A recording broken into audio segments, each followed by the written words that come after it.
This is commentary on lesson 139 in the workbook for A Course in Miracles. I will accept the atonement for myself. Um, the Course's task is one that seems mighty because there's a question posed or the realization that it's impossible to wake up somebody who's pretending to sleep. There's no way that you can do that. The only way that you can do it is to show them that they're pretending to sleep, and then the possibility of waking them up is there. In these recent lessons, in today's lesson, we're going to talk about deciding to remember who we are instead of continuing this decision by the way we set up our lives to continue to seem to experience this ignorant self, this self that exists without love, without joy, without peace. And so we're going to talk about the concept of choice again in these lessons.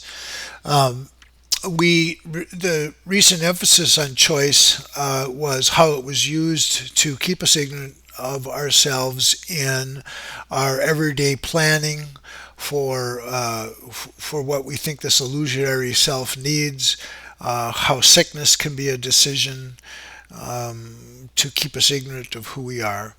And so this lesson here is confronting all of that with coming back to saying that really all of our decisions are really rooted first and foremost in a decision to see ourselves a certain way.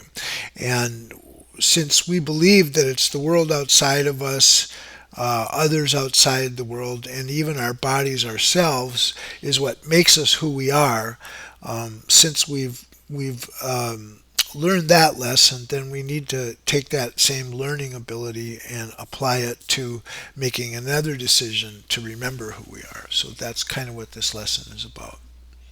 I will accept atonement for myself. Here is the end of choice, for here we come to a decision to accept ourselves as God created us. And what is choice except uncertainty of what we are? There is no doubt that is not rooted here. There is no question but reflects this one. There is no conflict that does not entail the single simple question, what am I? Yet, who could ask this question except one who has refused to recognize himself? Only refusal to accept yourself could make the question seem to be sincere. The only thing that can be surely known by any living thing is what it is. From this point of view of certainty, it looks on other things as certain as itself. So this is just stating an obvious point, is that the only thing we could really be certain is of what we are. That here we are, here's ourself, we're certain of what that is. Uncertainty about what you must be is self-deception on a scale so vast, its magnitude can hardly be conceived. To be alive and not to know yourself is to believe that you're really dead. For what is life except to be yourself, and what but you can be alive instead? Who is the doubter? What is it he doubts? Whom does he question, and who can answer him? So think about that for a moment, of how we do ask ourselves, well, or how we are confused about who we are.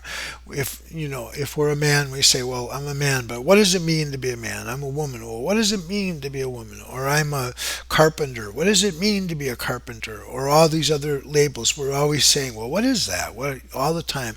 So that just shows there's this confusion in our minds about who we are, and this lesson is saying, how could you be confused about who you are? Who's the doubter? What is it he doubts? Whom does he question? Who can answer him? He merely states that he's not himself, and therefore, being something else, becomes a questioner of what that something is. Yet he could never be alive at all unless he knew the answer. If he asks as if he does not know, it merely shows he does not want to be the thing he is. He has accepted it because he lives, has judged against it and denied its worth, and has decided that he does not know the only certainty by which he lives. Thus he becomes uncertain of his life, for what it is has been denied by him. It is for this denial that you need atonement. Your denial made no change in what you are, but you have split your mind into what knows and does not know the truth.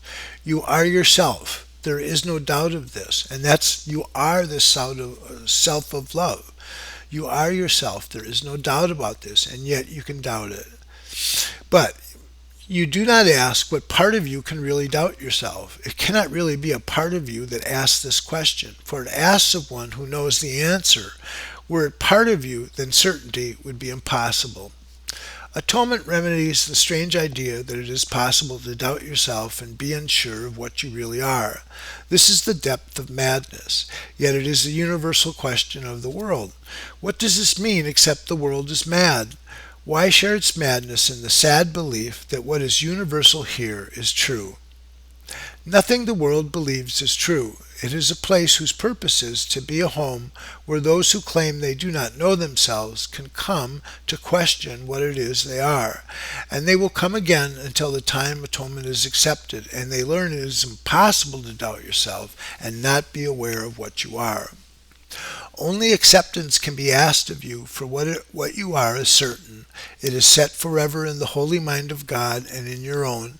It is so far beyond all doubt and question that to ask what it must be is all the proof you need to show that you believe, the contradiction that you know not what you cannot fail to know. Is this a question or a statement which denies itself in statement? Let us not allow our holy minds to occupy themselves with senseless musings such as this. We have a mission here. We did not come to reinforce the madness that we once believed in. Let us not forget the goal we accepted, and it is more than just our happiness alone we came to gain. What we accept as what we are proclaims what everyone must be along with us. Fail not your brothers, or fail yourself. Look lovingly on them, that they may know that they are part of you and you of them. Thus does the atonement teach and demonstrates the oneness of God's Son is unassailed by his belief he knows not what he is.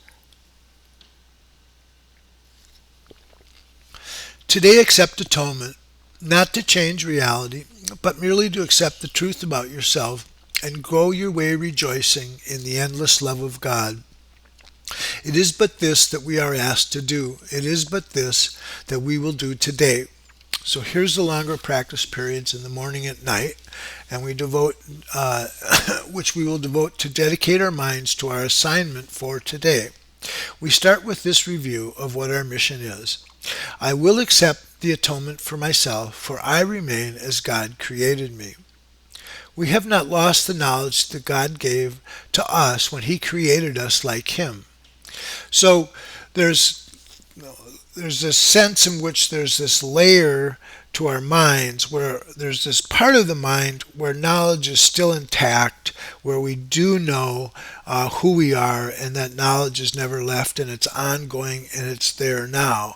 And then it's addressing our seeming experience here, which would be kind of like a daydream of this knowing self. This is just like kind of an idle daydream that like you would have. You could be at your desk working and dreaming you're on a beach somewhere or something. So we're this true self, and we're just having this daydream that we're in this world, that we're bodies, that we're individuals. So again, we have not lost the knowledge that God gave to us when he created us like him. We can remember it for everyone, for in creation are all minds as one, and in our memory is the recall how dear our brothers are to us in truth, and how much a part of us is every mind, how faithful they have really been to us, and how our Father's love contains them all. So this is the ideas to have in your mind as you practice, that we're doing this for everyone, and that in this memory we will remember how dear everyone really is to us, that we're not really in conflict with them, that they're not really the problem, that they're not as they really appear, how much a part they of us and how faithful they've really been to us, and how God or our Father's love contains them all. So, in thanks for all creation, in the name of its creator and his oneness with all aspects of creation, we repeat our dedication to our cause each hour. So now this is the shorter practice periods throughout the day, each hour, as we lay aside all thoughts that would distract us from our holy aim. For several minutes, let your mind be cleared of all the foolish cobwebs which the world would weave around the Holy Son of God. And so, again, this is stopping for a moment, with the engagement we have in life, the planning that we're doing, the things that we're doing, just stopping for a moment, taking several minutes, and let those thoughts and ideas about ourselves, about the world, and everything, just let them be quiet. Let them be still for just a couple of minutes. And then we will learn the fragile nature of the chains, the fragile nature of those things that seem to keep the knowledge of yourself apart from your awareness. As you say, I will accept the atonement for myself, for I remain as God created me. And so, in these practices, periods during the day, if we do lay aside just for a moment how we're seeing ourselves and how we're seeing the world and others, what we think is important, what we think are our needs, what we think is going on, and then we just come inside and say this, I will accept the atonement for myself. I am as God created me. Then in that assertion, the mind will resonate with it and we'll get that truer sense, some experience, some peace in that moment that comes from who we really are. Okay, that's it for today. Thank you.